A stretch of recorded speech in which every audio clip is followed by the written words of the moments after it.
कथा आती है कि एक बार जब बिहारी जी प्रकट हुए वृंदावन में, तो लाहौर से एक बड़ा सेठ सोने के पात्र में इत्र लेकर के आया वृंदावन बिहारी जी को निवेदित करने के लिए। जैसे ही निधिवन पहुंचा, निधिवन में जाके उसने वो पात्र दिया, पुजारी जी इसको बिहारी जी को अर्पित कर दीजिए। पुजारी जी बोले कि अभी अभी बिहारी जी का राजभोग लग रहा है, एक काम करो तुम स्वामी श्री हरिदास जी से मिलके आओ। बोले स्वामी जी कहाँ बैठे हैं? बोले यमुना के किनारे बैठे हैं, उनको प्रणाम कराओ, तब तक राजभोग हो जाएगा ठाकुर जी का, फिर इत्र तुम्हारा लगा देंगे ठाकुर जी को। बहुत ध्यान से सुनना। अब वो सेठ लाहौर से पैदल चल करके आया था और बड़ा महंगा वाला इत्र सोने के पात्र में लेके आया था बिहारी जी के लिए।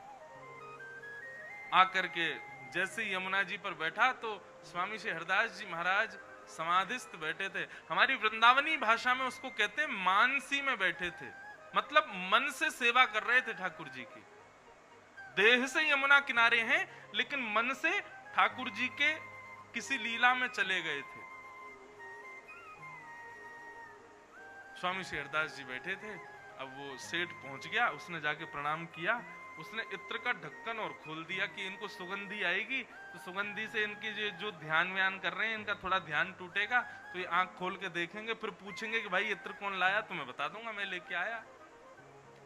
इत्र का ढक्कन खोल करके रख दिया। स्वामी श्री हरदास जी महाराज बैठे थे।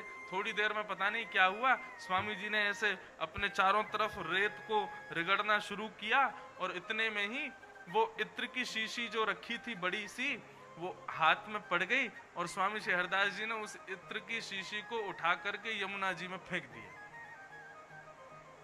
इत्र सहित सोने के पात्र को यमुना जी में विसर्जित कर दिया।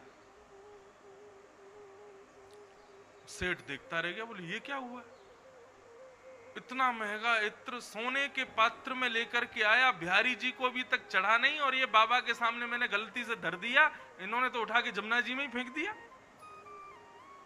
उसके मन में अविश्वास आ गया। बोले आज के बाद वृंदावन नहीं आऊंगा, आज के बाद ये बिहारी जी के बेमतलब में अपना व्यापार छोड़ के आया, यहाँ तो ये सब बाबा मोड़ा रहते हैं, उल्टे सीधे काम करते हैं, और मेरा बताओ इत्र फेंक दिया। इतने में ही स्वामी जी के नेत्र खुले, प्रसन्नता में बैठे थे। उस सेठ को देखा, सेठ को आशीर्वाद दिया और कहा जाओ बिहारी जी के दर्शन कर लो, भोग पूरा हो गया। उसने भी सोचा हाँ अब इतनी दूर आया हूं तो बिहारी जी को प्रणाम करके चला जाऊंगा वापस लाहौर। जैसे ही निधिवन राज में उसने प्रवेश किया तो निधिवन में जितने वृक्ष थे उन वृक्ष के पत्तों पर उसी इत्र की बूंद टपक रही थी। और जब कुंज में जाकर के देखा तो श्री वृंदावन बिहारी लाल के मुकुट से लेकर के चरणों तक इत्र की सुगंध से सुगंधित इत्र उनकी थोड़ी से चुचा रहा था, मानो उसी इत्र से स्नान किया हो बिहारी जी ने। बोला ये तो वही इत्र है जो मैं लेके आया था। वो बाबा जी ने उसको जमुना जी में फेंक दिया, ये यहां कहां से आ गया इनके पास? बुद्धि काम नहीं कर रही है। दौड़ करके स्वामी हरदास जी के पास गए, चरणों में जाकर के रोने लगा। बोले महाराज ये क्या हुआ अभी मेरे साथ, मैं समझ नहीं पा रहा हूं। आपने इत्र की शीशी यमुना में फेंकी, वो बिहारी जी को कैसे प्राप्त हुई, पूरी निधिवन में उसका छिड़काव कैसे हुआ?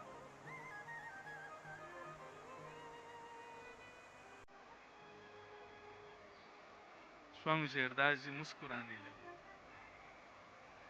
और बार बार उस सेठ के सिर पर हाथ फेरने लगे। बहुत सावधानी से सुनो। और फिर स्वामी जी ने बताया, बोले अरे मैं देहते तो यहीं बैठा हूं यमुना जी पे, लेकिन मन से श्यामा श्याम होली खेल रहे मैं वहां चलो गए हो। तो आज कन्हैया ने ऐसा रंग डालो किशोरी जी पे, राधा रानी पे, तो राधा रानी ने मुंह से कही, बोले ऐसा रंग लेके आओ या कार्य को और कारो करूंगी। मैं रंग ढूंढवे निकलो, इतने में ही तेने इत्र प्रदान कर दियो। मैंने वो इत्र जाकर के राधा रानी को दे दी और राधा रानी ने ठाकुर जी पे छिड़क दियो। वही इत्र तुमको बिहारी जी पे छिड़को हुए दिखाई दी। ये है मानसी से, ये है अष्टांग योग की समाधि की परिणति। अरे कहाँ तक कहें,